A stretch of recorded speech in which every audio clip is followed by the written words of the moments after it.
Hi friends, welcome to cine family to TV serial actor Nikhil social మీడియాలో చాలా యాక్టివ్గా ఉంటూ తనకు సంబంధించిన ప్రతి లేటెస్ట్ అప్డేట్స్ని ఎప్పటికప్పుడు షేర్ చేస్తూ ఉంటారు. నిఖిల్ బిగ్ బాస్ సీజన్ 8 విన్నర్గా కూడా తనేంటో నిరూపించుకొని తనకంటూ ప్రత్యేకమైన గుర్తింపును సంపాదించుకున్నారు.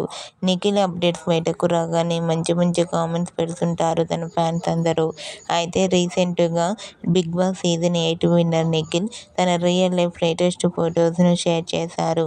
ఆ ఫొటోస్లో నిఖిల్ చాలా హ్యాపీగా, సరదాగా ఎంజాయ్ చేస్తూ చాలా హ్యాండ్సమ్గా, స్టైలిష్ లుక్లో కనిపించారు. ఆ ఫొటోస్ చూసిన వారంతా సూపర్ అండ్ నైస్ పిక్స్ అంటూ కామెంట్ చేస్తున్నారు. మీకు కూడా Bigg Boss season 8 winner Nikhil real life latest photos మీకు నచ్చినట్లయితే మీ అభిప్రాయాన్ని మీ కామెంట్ రూపంలో తెలియజేస్తూ లైక్ చేయండి, షేర్ చేయండి. మరిన్ని ఇంట్రెస్టింగ్ అండ్ లేటెస్ట్ అప్డేట్స్ కోసం మా సినీ ఫ్యామిలీ 2 ఛానల్ని సబ్స్క్రైబ్ చేసుకోండి.